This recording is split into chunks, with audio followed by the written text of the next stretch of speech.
Somewhere along a 600-mile front line carved into the eastern soil of Europe, a soldier sits in a dugout barely wide enough for two men.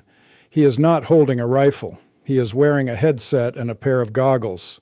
On the screen before his eyes, a feed from a camera mounted on a small, buzzing quadcopter stitches together the gray landscape below. A Russian armored personnel carrier crawls along a dirt road, unaware. The soldier adjusts his grip, tilts forward, and in the next 4 seconds, a machine worth $500,000 becomes a fireball. The drone that destroyed it cost less than $500. That is not a metaphor. That is the arithmetic of modern warfare. And Ukraine has mastered it with a precision that is reshaping the entire global understanding of how wars are fought, won, and lost. To understand how this happened, you have to go back further than the headlines. When Russia launched its full-scale invasion of Ukraine in February 2022, the dominant assumption in Western military circles was that this would be a short, overwhelming conflict decided by conventional firepower. Russia had tanks, missiles, air superiority, and numbers. Ukraine had courage, resolve, and very little else that military theorists traditionally counted. But Ukraine also had something that analysts underestimated for too long: a deep civilian technology culture, a generation of engineers raised on open-source software and hobbyist electronics, and a government desperate enough to weaponize all of it. From that raw, chaotic energy emerged what military historians may one day call the first true drone war, a conflict in which unmanned aerial systems did not supplement the battlefield but defined it. The early phase of this transformation was improvised to an almost absurd degree. Ukrainian volunteers began retrofitting commercial racing drones, the kind teenagers fly in parks, with grenades and anti-tank munitions. Units like Aerorozvidka, a volunteer group founded by engineers and pilots, became the quiet architects of a revolution. Their R-18 octocopter, an 8-rotor platform capable of carrying a 5-kilogram bomb and flying for 40 minutes under thermal imaging at night, entered service for roughly $20,000 per unit. That sounds expensive until you consider what it was hunting. A single Russian T-80 main battle tank carries a price tag exceeding $4 million. The economics of destruction had flipped. For the first time in modern warfare, the defender could out-attrite the attacker on pure financial logic, and Ukraine knew it. By 2023, Ukraine launched the Army of Drones initiative, a crowdfunding campaign that mobilized the civilian tech sector as an auxiliary arms industry. Social media campaigns raised tens of millions of dollars. Hobby clubs pooled resources to build prototypes. Tech entrepreneurs pivoted their companies overnight. The line between civilian engineer and military contractor dissolved entirely. What emerged was something no defense procurement manual had ever envisioned: a distributed, decentralized, democratized weapons industry operating at the speed of a startup. By 2025, Ukraine's Brave Dwat Defense Technology Incubator had issued over 470 grants, and more than 1,500 Ukrainian tech companies were actively working on unmanned systems. That is not a defense contractor ecosystem. That is a wartime Silicon Valley. The numbers that followed are genuinely difficult to process. In January 2024, Ukraine produced approximately 20,000 FPV drones per month. That number was already remarkable. It would have set records in any conventional Western military, but it was not enough. Russia was replacing destroyed equipment faster than Ukraine could destroy it, and the front line demanded more. So Ukraine scaled again and again. By December 2024, monthly FPV production had reached 200,000 units, a tenfold increase in under 12 months. President Zelensky declared at the start of 2025 that Ukraine was targeting production of 4 million drones annually, a figure that would have seemed fantastical 2 years earlier. By December 2025, Ukraine's defense minister confirmed the armed forces had received 3 million FPV drones throughout the year, nearly 2.5 times more than the year prior.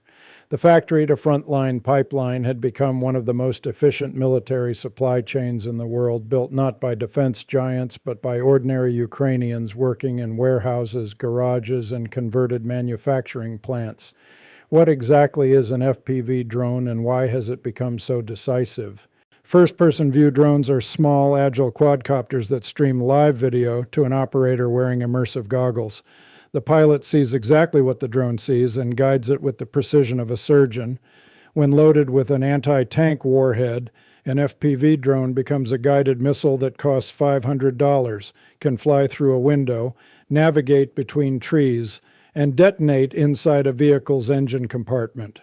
Russian military medical reports suggest that over 75% of injuries sustained by Russian soldiers during low-intensity combat were caused by FPV strikes, 3/4 of all wounds on a modern battlefield from a device originally designed for racing sport.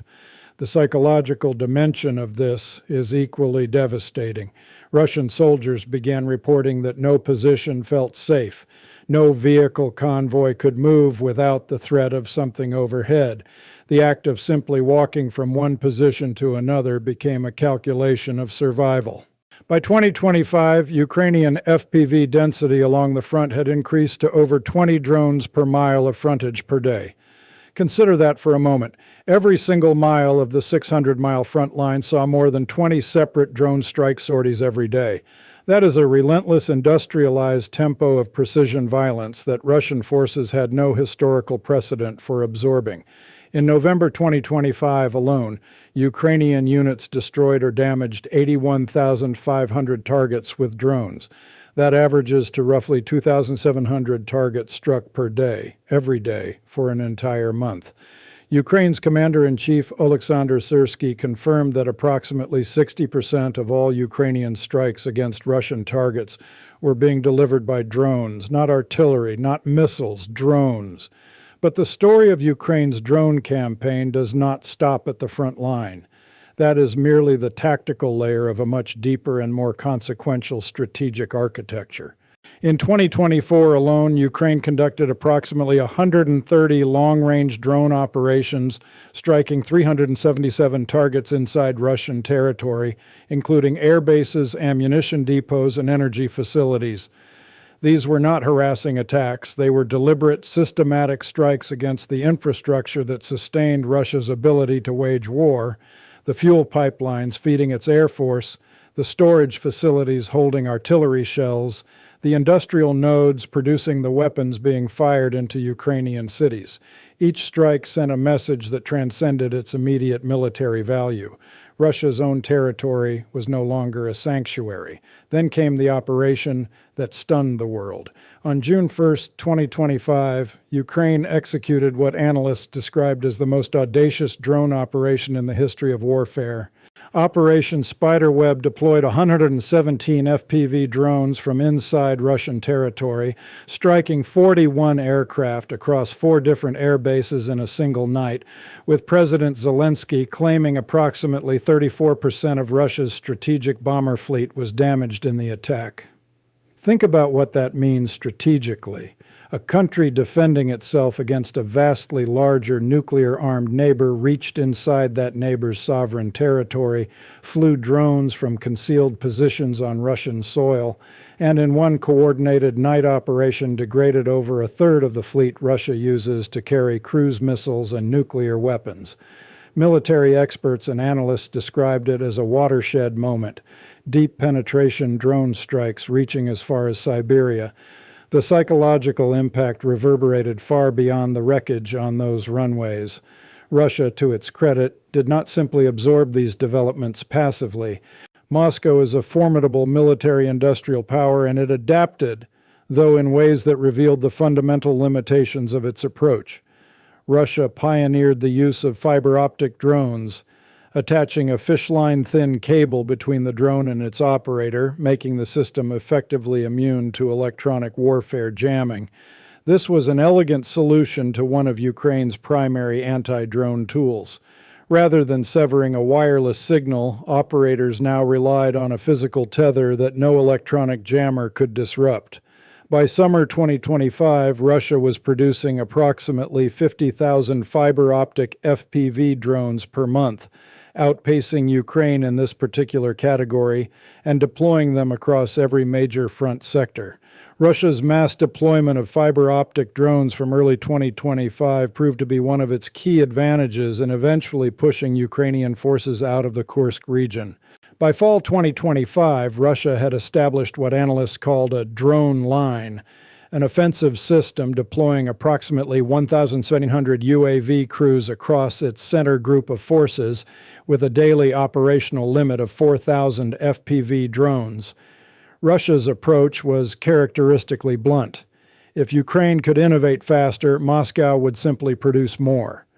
Russian drone launches escalated from roughly 100 total launches in early 2024 to over 4,000 per month by mid-2025, with a peak of 6,297 in a single month. The scale of saturation Russia was attempting was staggering, but Ukraine's answer was equally striking. In 2025, Ukraine developed a new category of inexpensive interceptor drones, high-speed, dome-shaped FPV kamikaze systems capable of exceeding 300 kilometers per hour, specifically designed to target enemy strike drones mid-flight. Ukraine was now building drones to kill drones. The battlefield above the battlefield had arrived. This layered aerial combat, invisible to most observers watching from afar, represented a technological arms race compressed into months rather than decades, with each side reverse engineering the other's adaptations in near real time. Ukrainian engineering teams shortened their design and deployment cycles from months to weeks, using real-time battlefield feedback to inform improvements in successive drone generations. The pace of iteration was unlike anything any military institution had previously achieved. Ukraine also extended the drone war into a domain Russia had assumed was secure, the sea. Naval drones, unmanned surface vessels packed with explosives, began systematically dismantling Russia's Black Sea fleet. The Magura and Sea Baby platforms struck Russian warships, fuel infrastructure, and the Kerch Bridge connecting Crimea to the Russian mainland. These maritime operations, combined with the relentless aerial campaign, forced Russia to relocate much of its Black Sea fleet from Sevastopol to Novorossiysk, a strategic retreat without a single conventional naval engagement. Ukraine established the world's first dedicated unmanned systems forces as an independent military branch in July 2024, integrating aerial, ground-based, and marine unmanned platforms under a single operational doctrine. It was a declaration to the entire world that drone warfare was not a supplement to conventional military power. It was the new core of it. The geopolitical implications of what Ukraine has achieved cannot be overstated. Every defense ministry on earth is watching. NATO allies have poured billions into accelerated drone programs after observing Ukrainian tactics. Polish drone exports to Ukraine alone rose from 139 million euros in 2023 to 482 million euros in 2024, with 422 million euros recorded in just the first 7 months of 2025. The industrial ecosystem supporting Ukraine's drone campaign became its own geopolitical phenomenon, binding European manufacturing capacity to a new model of distributed, high-tempo warfare. Meanwhile, the lessons being absorbed in Beijing, Tehran, Pyongyang, and every other capital watching this conflict are equally profound and considerably more troubling for Western security planners. In 2025, Russia led in raw production volumes, while Ukraine's advantage lay in its capacity to innovate and allow those innovations to prove themselves on the battlefield. That tension, scale versus speed, quantity versus ingenuity, is the central dramatic dynamic of this war, and Ukraine's ability to sustain that edge, to remain one iteration ahead of a nation 20 times its size, is perhaps the most remarkable military achievement of the 21st century so far.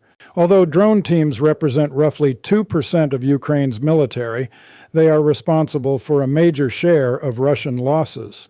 2% of a force inflicting the majority of damage on an adversary, that ratio should sit uncomfortably with every conventional defense planner in the world. What Ukraine has built is not simply a drone program. It is a new theory of warfare, one in which the citizen engineer is as strategically vital as the general, in which a $500 device can neutralize a multi-million-dollar machine, and in which the speed of adaptation matters more than the depth of tradition. From the amateur racing drone to the strategic bomber strike in Siberia, from the dugout operator in Donbas to the naval drone crashing into a warship in Sevastopol harbor, Ukraine has rewritten the rules of war in real time, under fire, with the world watching. Russia has not been able to handle it, and the rest of the world is only beginning to understand what that means.